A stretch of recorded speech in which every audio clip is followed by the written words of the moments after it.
Today, West African leaders put their troops on standby as pressure grows on Niger. A potential new force of nature is discovered, French police officers are charged over a death, and Russia goes to the moon again. From TLDR News, this is your daily briefing for Friday the 11th of August 2023. West African nations have ordered their military forces on standby to restore constitutional order in Niger, ramping up pressure on the military junta that has so far refused to back down despite the threat of force. Leaders from the Economic Community of West African States, or ECOWAS, held an emergency summit in Nigeria on Thursday, and while they ordered their forces on standby, they said they were still pushing for a peaceful restoration of democracy in Niger. The military junta in Niger has remained defiant since it ousted the elected president Mohamed Bazoum on July the 26th, in what was the seventh coup in the region since 2020. The response to the coup was swift, with ECOWAS imposing immediate sanctions and suspending Niger from the bloc, while other parties like the EU, France, Germany and others have suspended aid to the country and demanded Bazoum is returned to power. ECOWAS imposed a deadline on the junta to restore constitutional order by August the 6th, or else face a response that could include a military intervention. That deadline passed without action, though the putting of forces on standby is one step closer to the use of force. Attempts over the past week to engage in diplomacy with Niger's new military rulers have seemingly been futile.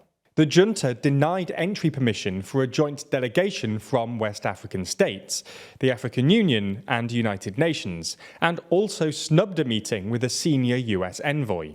Neighbouring Mali and Burkina Faso, who are also military-led following recent coups, say they will consider any military intervention in Niger as an act of war against themselves and have pledged to come to Niger's defence. The junta has sought to strengthen its position by naming a 21-member cabinet comprising military and civilian figures. Meanwhile, ousted President Bazoum remains in detention at the presidential palace, under conditions that his party has described as inhumane and cruel. France, which has a military presence in the country, said it gives its full support to all the conclusions of the ECOWAS summit, in which they decided to order their forces on standby, while the US, which also has a military presence, has expressed its support for ECOWAS's efforts at restoring democracy, but without explicitly backing military intervention. Niger sits in Africa's Sahel region, which has been crudely nicknamed the coup belt, for the wave of recent military coups, particularly in countries that have been battling jihadist insurgencies and struggling with the impact of climate change. There's more on the way, but be sure to subscribe and ring the bell to make the daily briefing part of your daily routine, or just search for us on your podcast app to listen along.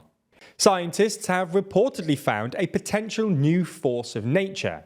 So, to explain this, it's worth trying to briefly understand what a force of nature is, and please give us some slack in the comments as none of us are scientists. In essence, it's currently believed that there are just 4 forces that govern how particles and objects in every part of the universe acts. These are gravity, electromagnetism, the strong force, and the weak force. Researchers at the US-based particle accelerator facility Fermilab have been studying subatomic particles since 2021 and found that their expectations of how muons, a type of subatomic particle, behave has been incorrect. This has led them to theorise that there may be a 5th force of nature acting on the particles that we don't know about yet. If this is true, then this breaks the current standard model, something that is currently the closest thing we have to the prized theory of everything. So that's what's been happening in the world of science today. Let's move and discuss what's been happening in France. 3 French police officers have been charged in relation to the death of a 27-year-old man during rioting earlier in the summer. Prosecutors have accused the officers of armed assault that led to the unintentional death of Mohamed Bendris, who was shot by a flashball-type projectile that caused him to go into cardiac arrest. So-called LBD guns, a controversial police weapon, are often used during riots and unrest and fire large rubber bullets. The police are said to have believed that Bendris was involved in the looting of a shoe store in Marseille and was riding a scooter while being pursued. He was hit by a projectile while riding and later died after suffering a cardiac arrest. Initially, 5 officers from the elite raid unit were detained on Tuesday, though 2 were released soon after. The riots were initially sparked by the police killing of 17-year-old Nahel Merzouk during a traffic stop in Paris in June. The officer involved in the incident is under investigation for voluntary manslaughter. Around a dozen investigations have been opened by the police internal disciplinary body, examining potential wrongdoings in the police response to the widespread riots. Russia has today launched their first lunar mission in almost half a century. With lots of chatter recently about American companies' attempts to build a moon base, it seems like the Russians want back in on the action. Russia has plans to build a moon base with China by the 2030s. If this mission is successful, this will be a huge step in the right direction for them. Today's Lunar 25 mission aims to scope out the lunar South Pole, which is where scientists believe that there's a plentiful supply of water locked in the ice. This is important for a moon base, as fresh water reserves are critical for, well, supporting life. It's also important, though, for things like rocket fuel, something that would be required if the moon base is to serve as a launch pad for other missions into the cosmos.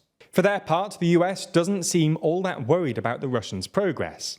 NASA Administrator Bill Nelson said that, "I don't think that a lot of people at this point would say that Russia is actually ready to be landing cosmonauts on the moon in the time frame that we're talking about." In the final uplifting story today, we discuss Cardi B. 2 weeks ago, Cardi B found herself in the news after she threw a microphone into the crowd after she herself had been hit with a drink.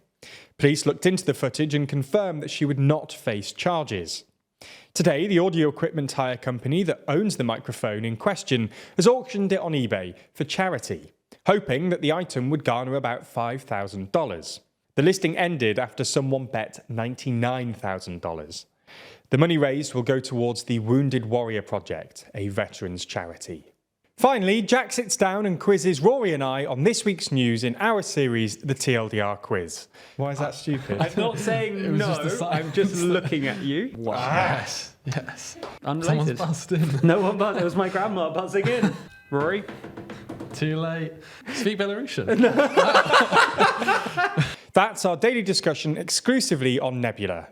The TLDR writing team hosts these daily discussions most days, diving deeper into a news story we write about, and unpacking the hidden details that they found fascinating, but that were either too long or too academic to make it into the final script.